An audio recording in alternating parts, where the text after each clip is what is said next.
Hello बच्चों, चलो इस प्रश्न को पढ़ते हैं। इस प्रश्न में पूछा गया है बाइयूरेट परीक्षण किसकी उपस्थिति पहचानने के लिए किया जाता है। तो चलो इस प्रश्न की मुख्य अवधारणा को सीखते हैं। तो सबसे पहले देखते हैं मुख्य अवधारणा।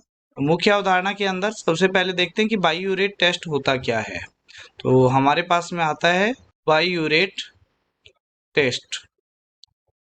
बाइयूरेट टेस्ट के अंदर जो अभिकर्मक होता है वो कैसे बनता है। तो हमारे पास में ये आता है कि बाइयूरेट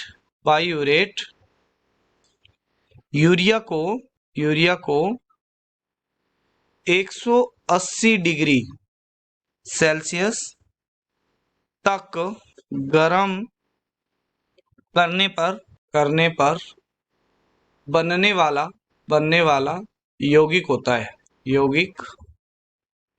है जो कि क्षारीय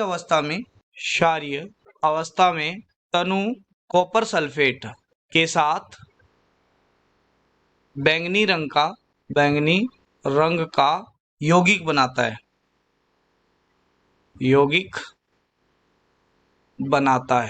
जो कि प्रोटीन और एमिनो एसिड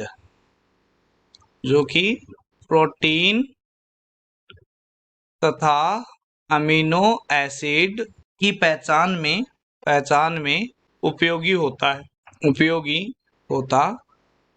है। तो हमारे पास में यहाँ पर पता चल गया है कि बाइयूरेट जो परीक्षण है उसको प्रोटीन तथा एमिनो एसिड की पहचान के लिए उपयोग में लिया जाता है, क्योंकि ये परीक्षण होता है वो 2 या 2 से अधिक पेप्टाइड बॉन्ड वाले यौगिकों द्वारा दिया जाता है। तो हम ये भी लिख सकते हैं, यह परीक्षण केवल उन यौगिकों द्वारा दिया जाता है जिनमें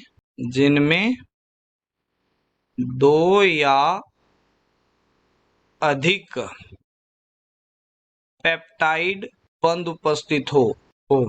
ठीक है, तो ये 1 डिग्री प्रोटीन, प्राथमिक प्रोटीन, द्वितीयक प्रोटीन, तृतीयक प्रोटीन, क्योंकि इनमें पेप्टाइड बंध होते हैं वो 2 या 2 से ज्यादा होते हैं, क्योंकि अल्फा अमीनो अम्ल मिलकर प्रोटीन बनाते हैं जो पेप्टाइड बॉन्ड द्वारा जुड़े होते हैं। तो जब भी जिसमें भी पेप्टाइड बॉन्ड होगा यह परीक्षण उनके द्वारा दिया जाएगा। तो प्राथमिक प्रोटीन के साथ में यह अभिकर्मक जो बना है बैंगनी रंग का यौगिक है वो अलग रंग दिखाता है, द्वितीयक प्रोटीन के साथ में अलग रंग, तृतीयक प्रोटीन के साथ में अलग रंग दिखाता है।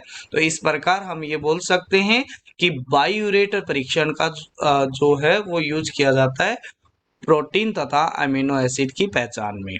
आशा करते हैं मुख्य अवधारणा के आधार पर आपको यह प्रश्न समझ में आया होगा। धन्यवाद।